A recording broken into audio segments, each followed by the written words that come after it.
Hi, and welcome to the AI at Work podcast by Capgemini. Within each episode, we will have experts across industries to go beyond the hype and explore what AI really means for our jobs.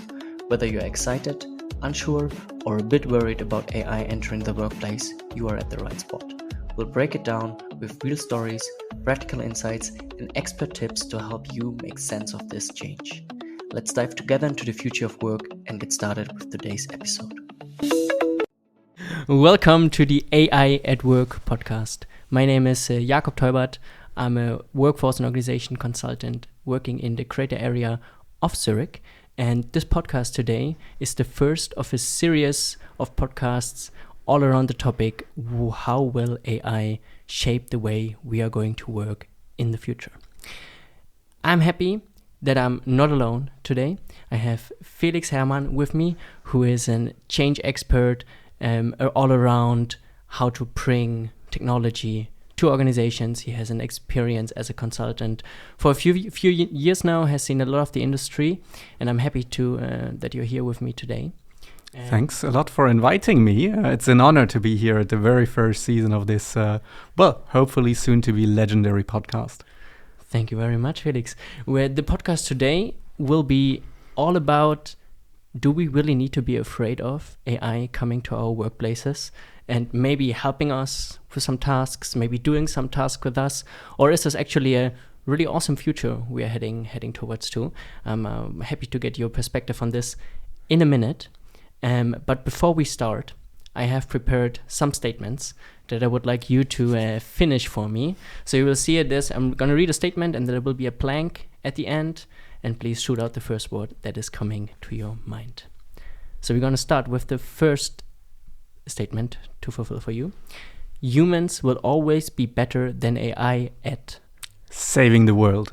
So I think AI can do a lot around creativity, but in the end, questions that are having a more ethical nature.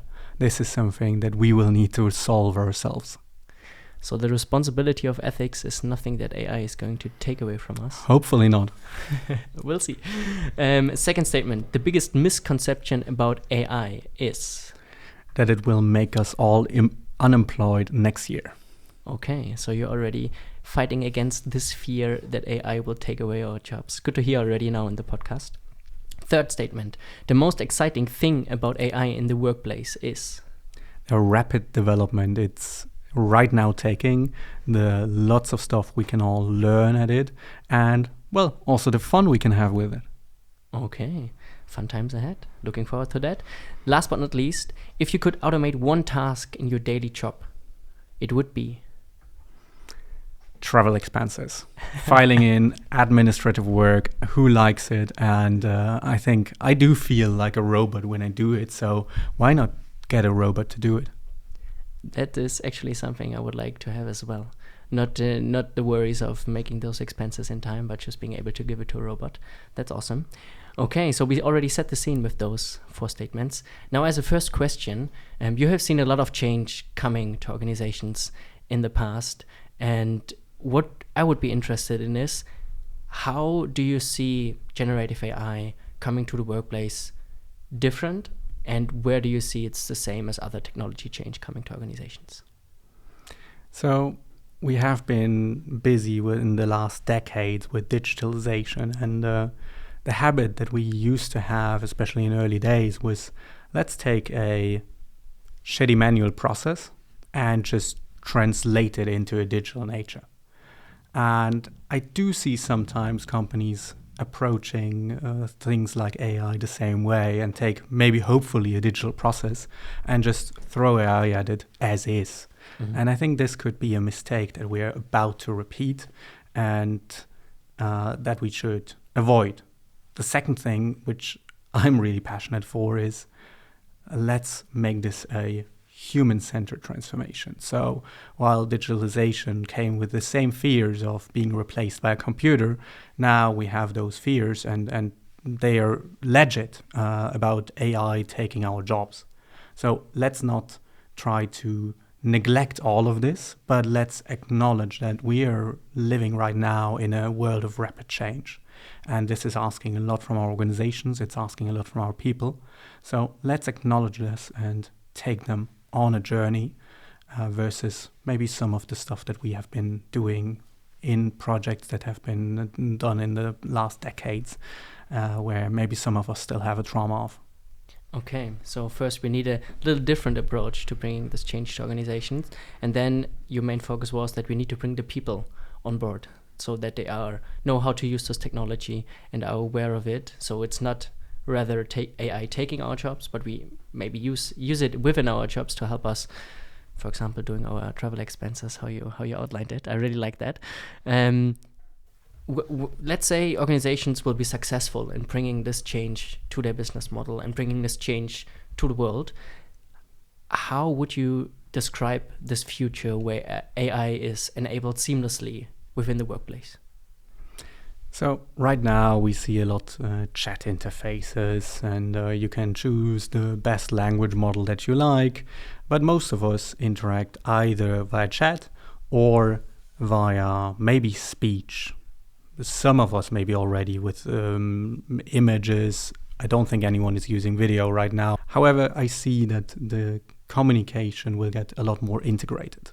So we will have AI integrated into business processes, so we don't have that chat interface, and we don't have, when we talk about an agent, a person behind that we imagine her to do this process, but we will have processes that are built for AI to be ran at, and we will seamlessly interact as employees, as customers, as citizens with those processes. I see. You already dropped the word of 2025 agents within your answer. Could you iterate a little bit more on what agents are and how will they work with us within such a process that you outlined? So the agentic architecture basically comes from combining different models that are differently prompted, differently interacting, and a capability of doing something for me, of acting.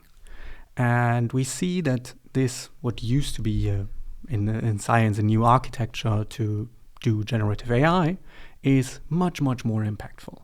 So this is now where companies invest in. A recent study of ours has shown that more than 53% of those enterprises are looking into investing into agentic AI throughout the next year. And I would be not surprised if afterwards we find out it's many, many more. So it's a big hype, and it's the latest development that we currently see as AI applied in workspace. But I also see that we sometimes try to jump the gun here, and we're looking at the fancy AI future. Well, we maybe should start with some baby steps as well, and not only look into the high-hanging fruits. Okay, so you're saying not just going with the buzz of agentic systems coming to the workplace, but actually start where you are at and then go with small steps. How can organizations find out where they are standing and where to start with when they want to be part of this AI-enabled future? First of all, yes, do find out where you started and you can come from there, but also do experiment. So I'm not telling anyone, agentic AI, that's just a buzzword. Do your homework first. Mm-hmm. No, experiment, go for it. But I would, if I was leading a company, dedicate my investments smartly and not just throw money at agentic AI and find some fancy use cases to be implemented, but rather also think about how broadly to enable my employees to use this new technology. And to respond to your question around how do I find out where I stand? Meanwhile, we have a lot of tools that can help us diagnose this and see about maturity assessments. Where is a company standing, and what is a smart way to invest into building this agentic AI, into generative AI capability, which is at the same time fitting to an employer branding, to a corporate culture, and of course compliance, which is a story on its own as well. Okay, so you touched a lot of things within your answer. What I would be interested in is, usually such maturity assessments, they can be expensive, like really analyzing where you are standing. And there are frameworks and there are tools that can help with that. But I'm also interested in the thing you said, people should just start experimenting with it. how do you think you can bring this spirit of experimentation and this culture of just start doing things to an organization that is maybe not that keen, like not that much on the innovation side usually? I think it's very important to be transparent with the employees on board and to acknowledge their fears that they have, especially in organizations that are not used to change and are not used to innovation. And via this acknowledgement, give them tools, give them training, give them support on an engagement level so they get curious. And this is not to be done as a part of, oh, well, we got new reduction targets, so we need to reduce 30% of our workforce, so please now try how you work with AI. But this is really something where we say, let's create a narrative of curiosity and let's help people to understand what this is about strengths, but also about the limitations. And let's ask people to form an opinion and then also hear their opinion and make them part of a solution rather than, again, going back to the narrative of digital transformation, saying, oh, there, we have a new system and afterwards we only need half of our workforce.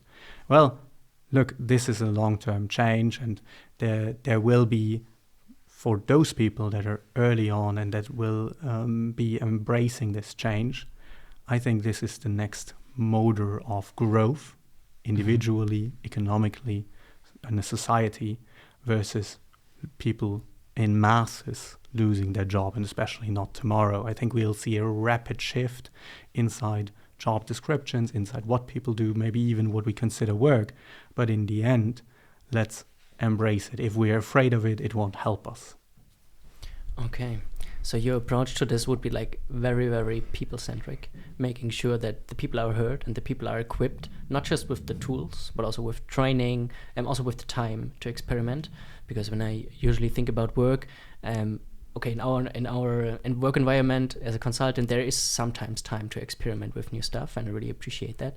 But in other occasions, I can see that people don't really have the time for that. So this also needs to be set in place. And then you're saying, try to embrace this as an organization, taking the people serious, but also helping them to be curious and start experimenting with that, to have a future where people know how to use these tools and can implement it rather than having them replaced by AI. And you also said that this will be linked to growth and innovation and not so much on getting rid of people. Could you elaborate a little bit more on where you see growth possibilities for organizations when implementing AI? We tend to look, when looking at AI, often at how to get more efficient, but there is a big advantage here of being faster doing things and being better doing things, better in terms of quality, better in terms of maybe sparking ideas, not through the AI itself, but giving the right spirit or the right thoughts to the employees, and also improving customer experience, employee experience. So those companies who will adapt fast are entering a world of, right now, many more opportunities versus it has been 3 years ago. So the ones that will be smartest and quickest to adopt will see for sure strong growth inside their markets when they are outpacing their competitors. That said, of course, you can also take the first follower role here and look at what's working for your competitors and then take those investments more focusedly, but be sure then to be fast and to have the right intelligence at your hand, which I believe is not always easy to do. Okay, I see. So pace is definitely a component of driving growth within the sector. And you said having the right intelligence at hand. Do you mean the right AI tools, or what do you mean with that? Well, in the case, intelligence really means, well, be sure that you know what your competitor is doing. And you might see this in terms of customer experience, and you might be able to experience this. But oftentimes we don't have that transparency of what's our competitors doing inside their organizations, where is their investments going. And there is a big risk of missing the train here and then being in a catch-up mode. And for sure, being in a catch-up mode in this transformation might be even worse than what we've seen in digital transformation, because we can anticipate those companies investing into AI to also be faster going forward with innovation and really have that strong advantage. Okay, I see. So you are saying that there's a big disadvantage if you're lagging behind of this AI adoption as an organization. We already touched on some points, but in summary, why would you see organizations should invest in AI and agentic systems or tools like Copilot or other tools? Well, in the end, it's about sustaining in their relevant markets further and also possibly even shaping their markets. This new technology brings at such just a lot of new possibilities on a technical level, but also on a level of people development. And I firmly believe that those companies who make that leap now, that this will be a very smart investment on the long term. And from working with different companies now, you even see this already. Of course, the companies that invest heavily also have a very comfortable market position usually, but this might be even then intensified when going forward, because the comfortable market position now allows them to invest into those future-ready topics. Okay, I see. What would you say to organizations that more have the strategy, okay, the AI landscape is changing so quickly. Why not just let others try out what works and then learn from their mistakes and how they approached it? I think, honestly, this can be a very valid strategy, especially if you are in industries that might be for a couple of years lacking innovation, and you also know that there's not one competitor that probably outpaces you. So I think this is really something about market analysis, and then just to be sure also that you don't miss that point when you actually should invest. So I'm not saying every company needs to do it here, now, and as of yesterday, but be sure to maybe already get a few speedboats going so you learn on the things. This is not huge investments. This is technology that's at the moment relatively democratized, available. So be smart, and even if you're hesitant, try learning a little bit. Okay, so we are back to this experimentation part that you were pointing out earlier, that even with small investments, you can get your people to experiment with generative AI, with agentic systems. And I think we are close to the end of our time now. Maybe you can summarize in one word: do we need to be afraid of this future as a worker, or will AI actually enhance our ways of working? The latter, which is already 2 words, so I can continue a little bit. Yeah, well, I do think that fears are valid, and we all need to be smart, and I would love us all to be a little bit more curious. And when we are doing this on a individual, on a corporate, on a societal level, I'm sure we'll find solutions for pretty many of, or all of those challenges that are ahead. And I'm sure in some of your next episodes, you have an opportunity to delve into all of those challenges and opportunities more specifically. Okay, thank you very much. I for sure take this as a last word from you. Be curious and start experimenting. And you also said that we're going to have future episodes within this podcast where we dive deeper on how you can start experimenting with this, and actually maybe also talking about some use cases, how organizations are already deploying generative AI and agentic systems in practice. I'm really much looking forward to that, and I hope you are also on board when we are talking more about AI at work. Thank you very much for listening. Stay curious, learn and experiment, and see you the next time. Thank you. Thank you for tuning into this episode of AI at Work. We hope you found the discussion insightful and thought-provoking. Join us next month as we delve into the topic: artificial intelligence is on the rise, but who's safeguarding meaning, autonomy, and mental health at work? Until then, stay curious and keep questioning the impact of AI in your workplace. See you next time.